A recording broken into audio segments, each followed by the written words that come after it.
Hello, fellow old schoolers. Just a quick recording here. I'm awaiting more games from the Pegasus Cup that we followed just before, and this particular recording is from the playgroup of All Boy Electric Eels, where they are preparing for some upcoming tournaments in a month from now. And what we're about to see is a mono-red brew going up against a red and white tax edge combo deck. And I actually had to re-upload this particular recording because there were some difficulties with the sound on the previous one. So you might have already seen this, but there was too much rain in the background, so it was pretty hard to hear me. Anyway, here's the mono-red archetype. Very, very beautiful deck here. Using the red to its strength with just a bunch of burn here. We've got lightning bolts, chain lightnings, pyrotechnics, will cost 5 mana, and you can divide 4 points of damage anywhere you want. 4 disintegrates. You got a couple of land destruction here with stone range just against Library of Alexandria and special lands like that, I imagine.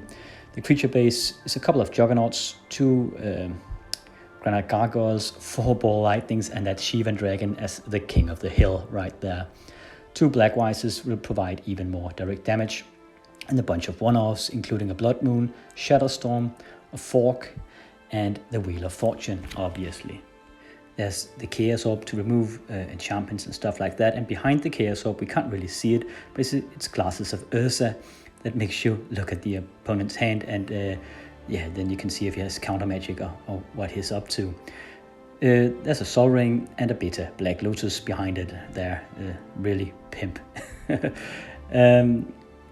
Other than that, we have the 4 plateaus, and they might look really odd here. Not really sure if he has discharge in his sideboard, but I think they're like a red herring. They're used to as a sneaky way to make the opponent commit to land destruction. Perhaps he'll try to land destruct them out, thinking that he'll crack him out of white mana, but he doesn't use any white mana sources. In that way, his Mazes of Ith will be untouched. It might confuse the opponent, so he'll sideboard in Glooms as well, stuff like that. So they're just there to confuse the opponent, I think. So that's about it. Very, very straightforward and very aggressive, trying to burn the other guy out as fast as possible, supplemented by those very aggressive creatures there. His opponent is this guy. A red and white combo deck focused around the land tax in combination with Land's Edge. And Land's Edge lets you discard land cards from your hand in order to do 2 points of damage to any target, and both players can do this. But the Land's Edge deck will try to get a bunch of lands in hand using land taxes and just go off from that. He has a lot of burn as well. Howling Mines and Black Wises. Those Howling Mines might be rather risky in a setup like this, in a matchup like this, because his opponent will draw into so much burn. But they're about evenly matched here almost.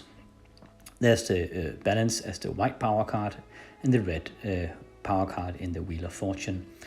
We also have a creature base of 4 Savannah Lions and some granite gargoyles here. We also have those sunglasses of Ursa here, just to supplement the glasses of Ursa from the other guy. And these function rather differently. They will make it so that your planes can also provide red mana. So that's very nice in a deck like this that leans heavily into both the red and the white. There's also a couple of Blood Moons like the mono-red deck had, and I imagine those will be rather dead draws in a matchup like this. I don't think any of them plays with any Mistress Factories, and not a lot of special lands here, just a lot of mountains and plains. So, and then we have the Cleansing Lands that they function sort of like an Armageddon, but you can actually pay life in order to save some lands. And I imagine those would be pretty brutal with 2 burn decks here. Avatars to regain some life, and just a bunch of cards here to synergize with each other, like the Winds of Change with the land tax, and Avatar with the land tax, and stuff like that.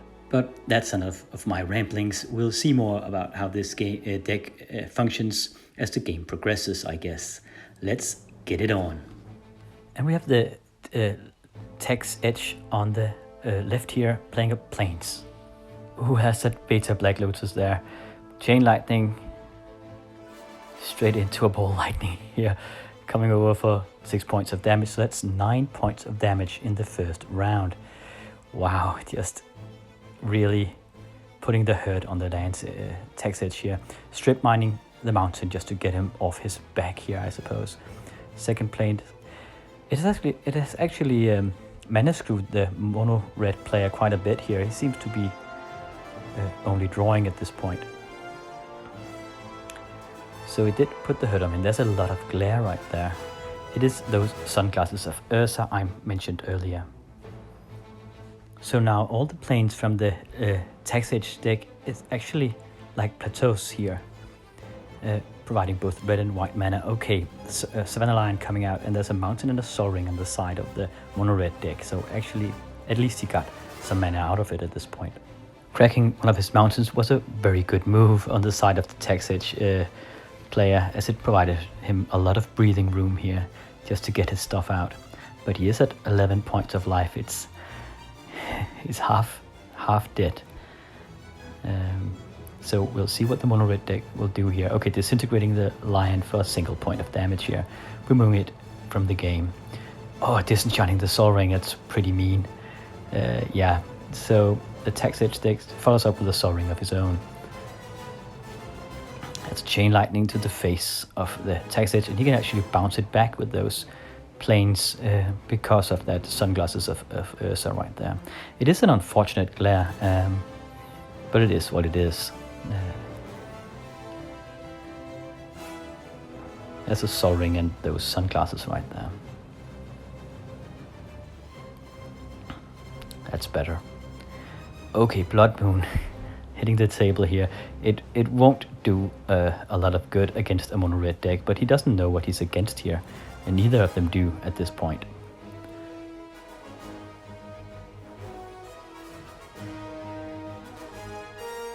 Okay, discarding a Pyrotechnics from the mono-red deck. He's really mana starved at this point. Just need a single threat from the text edge. Something with 4 in toughness preferably, and he could close the game with that. Discarding a Stone Rain here. Oh man.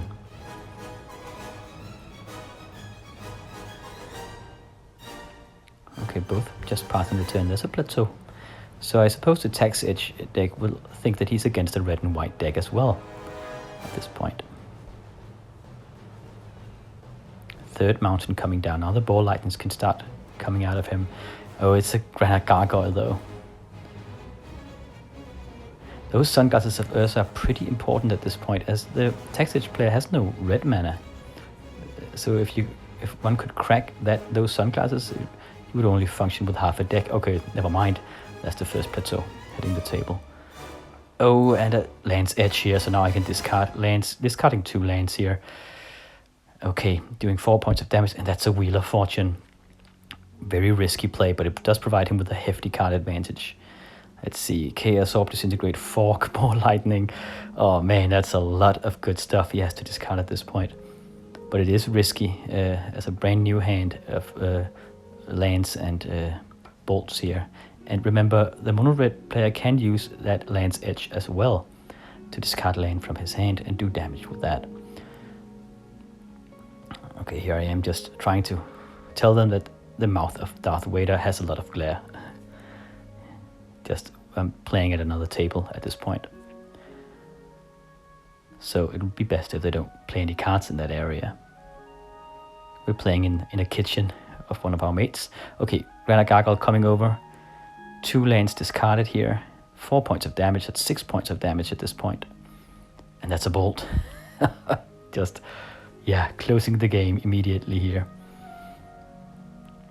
So it was a bit of a risk wheeling like that. The text edge kind of provided his own defeat here. Because he had too few life to do so. But now he knows what he's against. And these guys, they won't sideboard. They're just playing the heck out of their decks, trying to test how their main deck will function against each other for an upcoming tournament. Okay, text edge on the play here. Savannah Lion, turn 1. I presume it will be bolted? No. Sol Ring into Blackwise. doing a single point of damage only, as the text edge was on the play, and he has played that Savannah Lion. So yeah, those black wises, they are a lot better when you're on the play yourself. Disenchanting the Sol Ring, that's the correct pick at this point, I think. Just trying to mana starve him again and coming over with that Savannah Lion. I'm surprised it even survives this long, those lions. There are so many bolts and disintegrate and a fireball against it. Coming over for another swing. And passing the turn. 3 red mana here. From the Mono-Red deck. Okay. Ball Lightning, 6/1 trample, coming over with a huge crack. That's the land text, first part of the combination here, of the text edge. Coming over with the Savannah Lion again. They have forgotten where the glare is at this point. This happens much too involved in the game, and I can't fault them that. Juggernaut coming out of the Mono-Red deck. Can he close the game with that? That's the question. He has done a bunch of damage to the text edge player at this point. He activates the land tax, the guy on the left here, as he has fewer lands than the other guy. And yeah, it will provide him with a bunch of cards in hand, and it will also siphon some of the basic lands out of his deck, so the odds of him drawing a non-land card later on will be increased. So that's another function of that land tax. It provides that sort of soft card advantage that way. He has no Swords to Plowshares, the text edge, but he does have Lightning Bolts, Disenchants, stuff like that. Oh, Dust to Dust as well. Just Dust to Dusting both artifacts here. Really a brutal punch, removing them from the game. I was about to say that Blackwise could actually put the break on the land text quite a bit here, because he can't put down any lands. Oh, Earthquake for 3, removing this Savannah Lion and doing 3 points of damage to both players. Yeah, but because he can't play in the lands, the text edge player, then the land text won't work anymore, because he'll have as many lands as his opponent. So he'll accumulate a bunch of cards in hand, most of them being basic lands whenever he does this. And the Blackwise will stop him doing it. So activating it again here, having gotten rid of that Blackwise. Sol Ring coming out.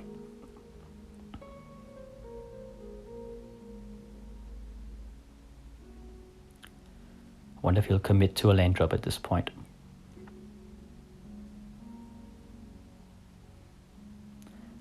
Yeah. Oh yeah, okay. So tapping the mountain and using a Winds of Change. And he has a hand full of basic lands at this point. So, and the Winds of Change functions with it. You have to put all the cards in your hand back into your library. You'll shuffle it, and you'll draw 1 card for each card you put in. So the Mono-Red deck, he won't get as many cards into his hand as the text edge deck does, as he had a full hand just of basic lands at this point, having land text twice. So yeah, a lot of card advantage for him here. Chaos Orb coming out.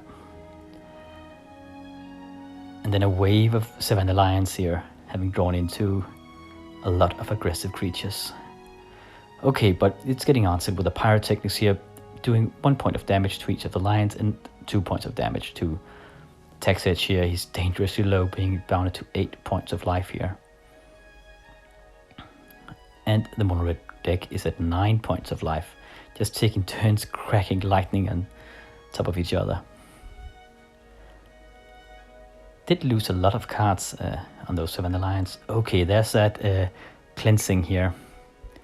It destroys all lands, as said, and players can prevent cleansing from destroying a land by paying a single point of life. So really a risky card to have against a burn deck like this, but I suppose both players are burn decks. So he elects to just destroy all his own lands. Oh yeah, and he has a land tax in play. And actually, the other guy chooses to keep 3 cards. There's 3 lands. Okay, he strip mines one of them. He probably does that in order to, to be able to play his creatures and his ball lightnings. But now the tax edge player can activate his land tax and just recuperate all those lost lands from that cleansing. Okay, electing to Chaos Orb the Granite Gargoyle.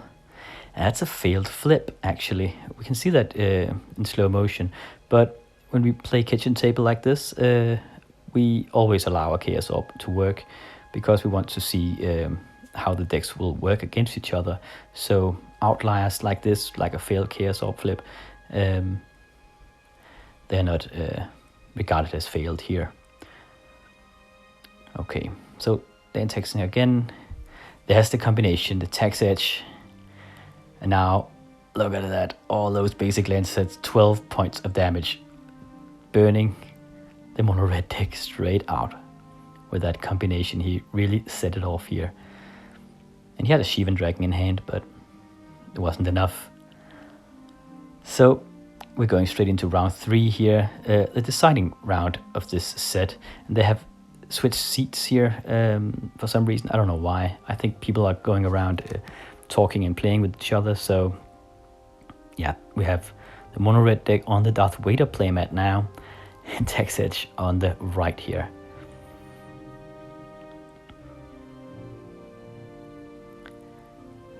So mono-red on the play, starting off with a black wise. That's very, very good when he's on the draw on the play like this, doing only 2 points of damage though, as the tax edge had mulliganed down to 6 cards at this point.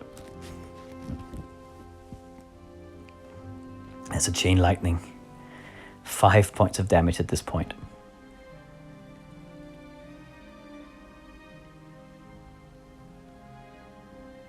Passing the turn.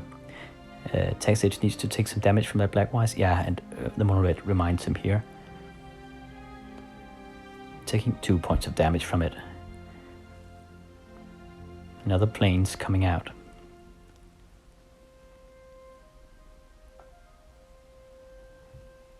Ball lightning, and there are no Swords to Plowshares, and he can't bolt it because they're only white mana. Disenchant the black wise, so that'll save a bit of his bacon, but he's down to 7 points of life. Third planes. I think the tax edge has a lot of basic planes in that deck and using those sunglasses to get into his red mana. Chaos Orb coming out. Granite Gargoyle from the red player here. Another planes.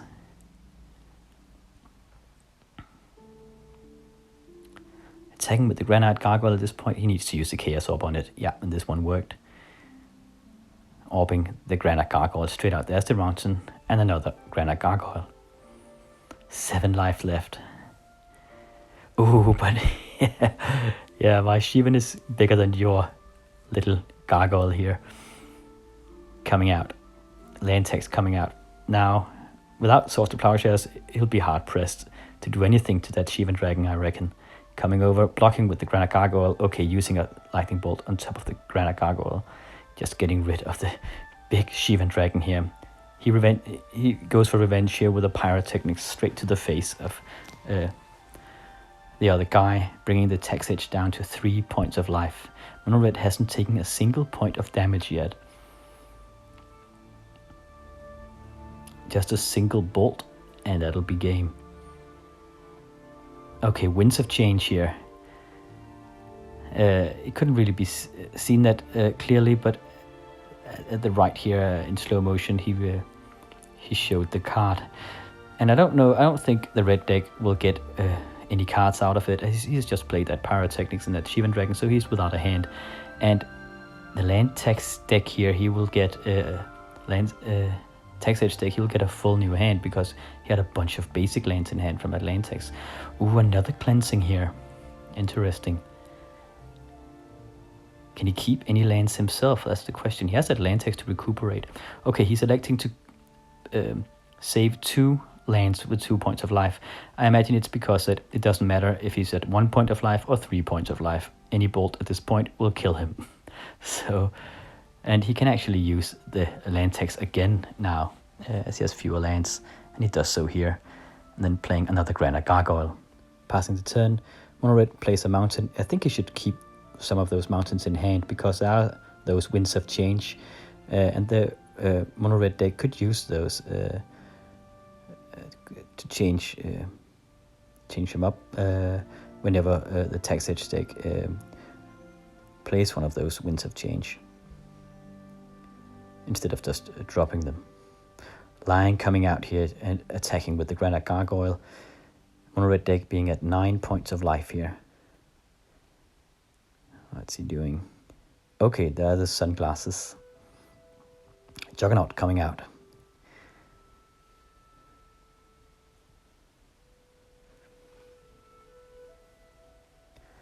And there's another land tax usage out of the tax edge deck. He does this every turn that he can. Again, just to provide him with a soft card advantage, and also so that when he has a full hand, he can play that Winds of Change again, and then he'll just recuperate a whole new hand, a full new hand. So it's a very nice combination here. Can he bolt the Juggernaut though? That's the question. There's the Winds of Change, as I just talked about. So yeah, because the Mono-Red deck, he has played his mountains as he went along. He won't get any cards again, and has a bunch of new cards for tax edge here. I think he must be, I don't know, 14, 20 cards ahead at this point. Perhaps only 11 cards ahead with those Winds of Change, but it's a really nice combination, and it's a nice budget combination too, to just gain a lot of card advantage against the other guy. Lightning bolting Juggernaut coming over for 5 points of damage here, and yet another Savannah Lion just at the outside of that camera angle. Mace of Ith though, entering, and he can block one of those creatures. Make it so it doesn't do any damage.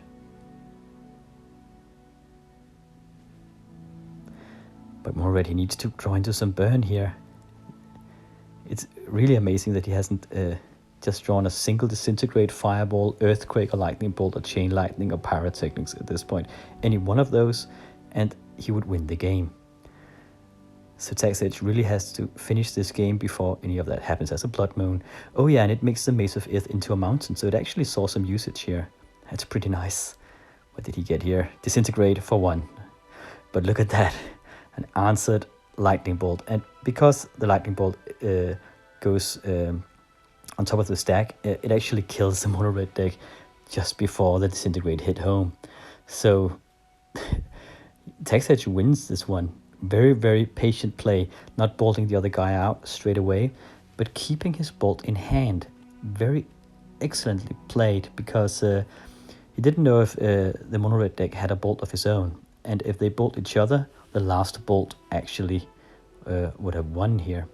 So they were so close here that they decided to have just a bonus game between them.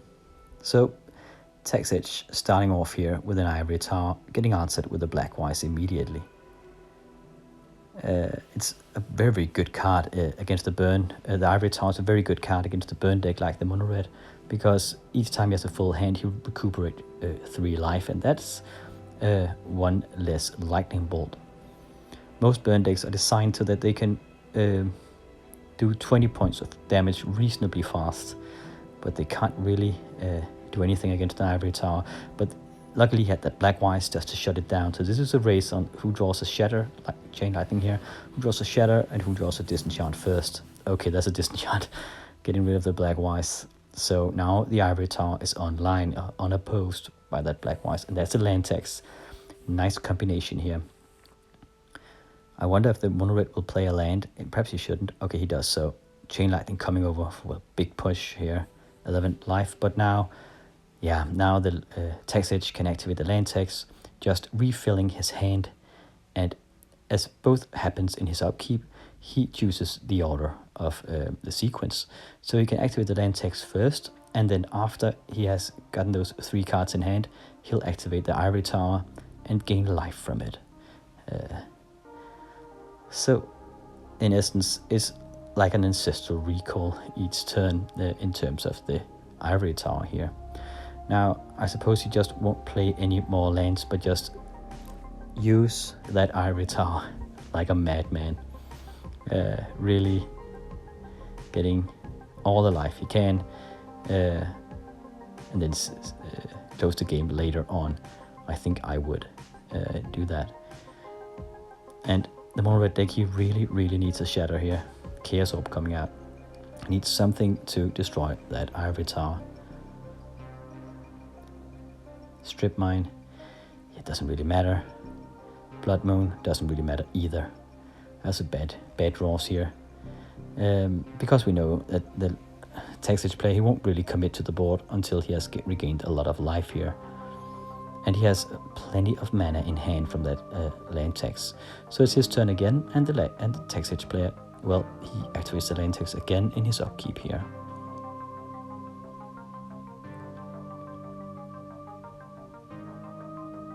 And after that, he checks how many cards he has in hand. A bunch of cards in hand, gaining 5 life from that Ivory Tower. He doesn't have to discard when he's above 7 cards until his discard phase, obviously. Okay, coming out with a Savannah Lion and the Black Wise. Okay, Glasses of Ursa here, looking at his hand. He's got nothing, only basic lands here. But there's a full hand, and that Ivory Tower works just fine. And he has the Black Wise and the Savannah Lion to pressure with, and even a Chaos Orb to stop any aggression. Land taxing again at this point in his upkeep. Not playing a single land and just healing even more life. Okay, 23 points of life at this point. Attacking with the Lion and doing the first damage to the Mono-Red deck here. But we know that he doesn't have much in hand, so if the Mono-Red deck can shatter that Ivory Tower, he can't counter it, he can't do anything against the shatter, and has a full hand, but it's only lands and a single bolt here. He shows his hand as the Glasses of Ursa are activated. Pyrotechnics, 1 for the Lion, I imagine, yeah, and 3 for the player. Just trying in desperation to keep him down here, but as said, that Ivory Tower will just negate those burn spells. Looking at his hand again, another bolt on the side of the text edge here. And the rest was land. Basic lands. Disintegrating him.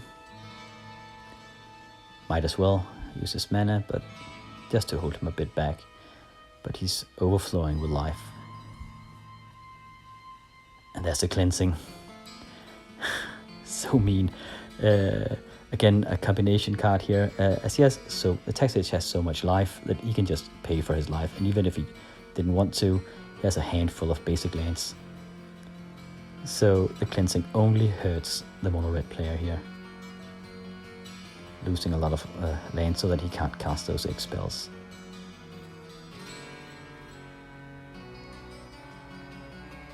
But okay, a nice little thing here that. Oh yeah, that's the Glasses of Ursa with the Sunglasses of Ursa up top. I've never seen that constellation before. Pretty nifty. Yeah, but it was... I didn't see that before, but the Mono-Red deck, he sacrificed all his mana so that the other guy couldn't activate his land text anymore. That was a pretty good play there from Morten. The guy on the Mono-Red deck, sort of like making lemonades out of lemons. Using the cleansing from the text edge deck to sacrifice enough lands so that the text edge can't activate his land text anymore, just negating some life gain there. Chaos Orb coming out. Now, he could Chaos Orb the Ivory Tower, and I think he should, but even if he did so, there's a Chaos Orb on the side of the text edge player. So if he activates his Chaos Orb, if the Mono-Red deck activates his Chaos Orb, the other guy can Chaos Orb his Chaos Orb as a response, and it won't work.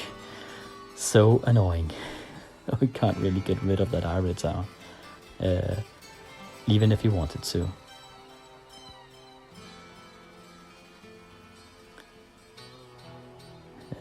And he desperately needs to do that. 27 points of life on the text edge player here. Looking at his hand with the glasses. And he bolts him as a response. There's another Chain Lightning and Lightning Bolt on the hand of the text edge at 6 points of damage already. Man, what can he do?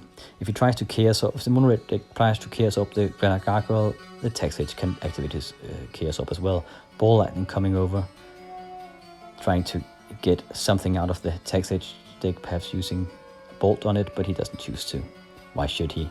He'll just regenerate. Attacking with the Granite Gargoyle again, saving his bolts so that he can burn the other guy out. Chain Lightning coming over. He bounces it back on the Granite Gargoyle. Pretty dangerous. Gets bounced back into his face, and there's another lightning bolt there. So yeah, Text Edge just wins here. No shatter for the Mono-Red deck. Too bad. And that's a long way down. So a lot of synergies from the Text Edge deck, and he wins this one 3-1. Though it could have very easily been a 2-2, as that third game was insanely close with the Text Edge deck being down to a single point of life half of the game. So yeah, a very nice and action-packed matchup, this one. So after this, I'll be back with some games from the Pegasus Cup, I imagine, if I can get a hold of Jens Ole once he's back from his vacation. And I will see you in those battles. Bye bye.